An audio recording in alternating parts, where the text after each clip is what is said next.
शनिवार व्रत कथा का महत्व। शनि देव को ग्रहों का राजा कहा जाता है। भगवान भोलेनाथ ने इन्हें न्याय के देवता की उपाधि दी है। शनि देव को बहुत जल्दी क्रोध आता है। इसी क्रोध की वजह से पिता सूर्य से इनकी नाराजगी बनी रहती है। इनके क्रोध से सभी बचने की कोशिश करते हैं, वरना व्यक्ति पर मुसीबतों का पहाड़ टूट पड़ता है। इसलिए इन्हें प्रसन्न करने के लिए शनिवार व्रत रखा जाता है। व्यक्ति शनि दोष से बचने और उन्हें शांत रखने के लिए अनेक उपाय करता है। शनि कृपा से व्यक्ति को सुख और वैभव की प्राप्ति होती है। जो लोग शनिवार का व्रत करते हैं, उनको पूजा के समय शनिवार व्रत कथा का श्रवण करना चाहिए।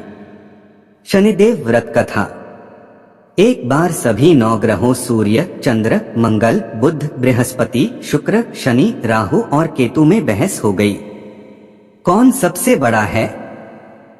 आपस में लड़ने के बाद सभी देवराज इंद्र के पास पहुंच गए। इंद्र असमंजस की स्थिति में निर्णय नहीं दे पाए, परंतु उन्होंने सभी ग्रहों को सुझाव दिया कि पृथ्वी पर राजा विक्रमादित्य ही इसका फैसला कर सकते हैं, क्योंकि वो बहुत ही न्यायप्रिय राजा हैं।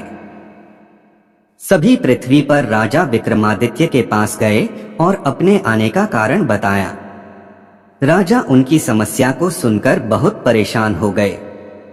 उनका चिंतित होना लाजिमी था, क्योंकि जिसको भी किसी से छोटा बताया तो वही गुस्सा कर जाएगा। राजा के काफी सोच विचार के बाद उन्हें एक उपाय सूझा। उन्होंने सुवर्ण, रजत, कांस्य, पीतल, सीसा, रांगा, जस्ता, अभ्रक और लौह से 9 सिंहासन का निर्माण करवाया। उन्हें उपर्युक्त क्रम में रख दिया गया। सबसे निवेदन किया गया कि क्रमानुसार सिंहासन पर आसन ग्रहण करें। शर्त रखा गया कि जो सबसे अंतिम में सिंहासन पर आसन ग्रहण करेगा, वही सबसे छोटा माना जाएगा, जिसकी वजह से शनि देव सबसे बाद में आसन प्राप्त कर सके और सबसे छोटे कहलाए। क्रोध के आवेश में आकर शनिदेव ने सोचा कि राजा ने यह सब जानबूझकर किया है। कुपित होकर राजा से कहा कि राजा, तू मुझे नहीं जानता। सूर्य 1 राशि में 1 महीना, चंद्रमा 2.25 महीने 2 दिन, मंगल 1.5 महीना, बृहस्पति 13 महीने, बुध और शुक्र 1 महीने विचरण करते हैं, लेकिन मैं 2.5 से 7.5 साल तक रहता हूँ। मैंने बड़े बड़े का विनाश किया है। श्री राम की 7.5 आने पर उन्हें जंगल जंगल भटकना पड़ा और रावण की आने पर लंका को बंदरों की सेना से परास्त होना पड़ा। क्रोधित शनिदेव ने राजा से कहा कि अब आपको सावधान रहने की जरूरत है। इतना कहकर शनि देव कुपित अवस्था में वहां से चले गए। समय गुजरता गया और कालचक्र का पहिया घूमते हुए राजा की 7.5 आ ही गई। तब शनि देव घोड़ों का सौदागर बनकर राजा के राज्य में गए। उनके साथ अच्छे नस्ल के बहुत सारे घोड़े थे। जब राजा को सौदागर के घोड़ों का पता चला तो अश्वपाल को अच्छे घोड़े खरीदने के लिए भेजा। अश्वपाल ने कई अच्छे घोड़े खरीदे। इसके अलावा सौदागर ने उपहार स्वरूप एक सर्वोत्तम नस्ल के घोड़े को राजा की सवारी हेतु दिया। राजा विक्रमादित्य जैसे ही उस घोड़े पर बैठे, वह सरपट वन की ओर भागने लगा। जंगल के अंदर पहुंचकर वह गायब हो गया।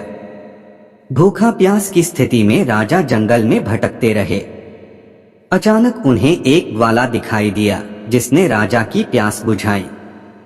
राजा ने प्रसन्नता में उसे अपनी अंगूठी देकर नगर की तरफ चले गए।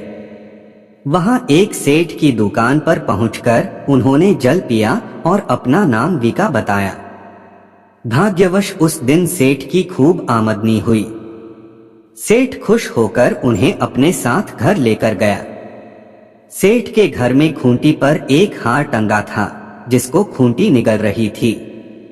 कुछ ही देर में हार पूरी तरह से गायब हो गई। सेठ वापस आया तो हार गायब था। उसे लगा कि विका ने ही उसे चुराया है। सेठ ने विका को कोतवाल से पकड़वा दिया और दंड स्वरूप राजा उसे चोर समझकर हाथ पैर कटवा दिया। अंपग अवस्था में उसे नगर के बाहर फेंक दिया गया। तभी वहां से एक तेली निकल रहा था, जिसको वीका पर दया आ गई। उसने वीका को अपनी गाड़ी में बैठा लिया। वीका अपनी जीभ से बैलों को हाँकने लगा। कुछ समय पश्चात राजा की शनि दशा समाप्त हो गई। वर्षा काल आने पर वीका मल्हार गाने लगा। एक नगर की राकुमारी मनभावनी ने मल्हार सुनकर मन ही मन प्रण कर लिया कि जो भी इस राग को गा रहा है वो उसी से ही विवाह करेगी। उन्होंने दासियों को खोजने के लिए भेजा, परंतु वापस आकर उन सभी ने बताया कि वह एक अपंग आदमी है। राजकुमारी यह जानकर भी नहीं मानी और अगले दिन ही वह अनशन पर बैठ गई। जब लाख समझाने पर राजकुमारी नहीं मानी, तब राजा ने उस तेली को बुलावा भेजा और वीका से विवाह की तैयारी करने के लिए कहा गया। वीका से राजकुमारी का विवाह हो गया। एक दिन वीका के स्वप्न में शनि देव ने आकर कहा कि देखा राजन, तुमने मुझे छोटा बताकर कितना दुख झेला है। राजा ने क्षमा मांगते हुए हाथ जोड़कर कहा कि हे शनिदेव, जैसा दुख मुझे दिया है किसी और को ऐसा दुख मत देना। शनिदेव इस विनती को मान गए और कहा कि मेरे व्रत और कथा से तुम्हारे सारे कष्ट दूर हो जाएंगे। जो भी नित्य मेरा ध्यान करेगा और चींटियों को आटा डालेगा, उसकी सारी मनोकामना पूर्ण हो जाएगी। शनिदेव ने राजा को हाथ पैर भी वापस दिए। दूसरे दिन जब सुबह राजकुमारी की आंख खुली तो वह आश्चर्यचकित हो गई। वीका ने मनभावनी को बताया कि वह उज्जैन का राजा विक्रमादित्य है। मनभावनी खुशी से फूले नहीं समा रही थी। राजा और नगरवासी सभी अत्यंत प्रसन्न हुए। सेठ ने जब यह सुना तो वह पैरों पर गिरकर क्षमा मांगने लगा। राजा ने कहा कि यह सब शनि देव के कोप का प्रभाव था और इसमें किसी का कोई दोष नहीं है। सेठ ने निवेदन करते हुए कहा कि मुझे शांति तभी मिलेगी जब आप मेरे घर चलकर भोजन करेंगे। सेठ ने कई प्रकार के व्यंजनों से राजा का सत्कार किया। जब राजा भोजन कर रहे थे तभी जो खूंटी हार निगल गई थी वही अब उसे उगल रही थी। सेठ ने अनेक मोहरे देकर राजा का धन्यवाद किया और अपनी कन्या श्रीकंवरी से पाणिग्रहण का निवेदन किया। राजा ने सहर्ष स्वीकार कर लिया। राजा अपनी दोनों रानियों मनभावनी और श्रीकंवरी को लेकर उज्जैन नगरी लौट आए। सारे नगर में दीपमाला और खुशी मनाई। राजा ने घोषणा करते हुए कहा कि मैंने शनि देव को सबसे छोटा बताया था, लेकिन असल में वही सर्वोपरि हैं। तब से सारे राज्य में शनि देव की पूजा और कथा नियमित होने लगी। सारी प्रजा के बीच खुशी और आनंद का वातावरण बन गया। शनि देव के व्रत की कथा को जो भी सुनता या पढ़ता है उसके सारे दुख दूर हो जाते हैं। वीडियो पसंद आई, वीडियो को लाइक करें, कमेंट्स में जय श्री शनिदेव जरूर लिखें। धार्मिक वीडियो के लिए आप हमारे चैनल जय मां दुर्गा को सब्सक्राइब करें। यह वीडियो अपने परिजनों को आगे शेयर जरूर करें। आपका धन्यवाद जी।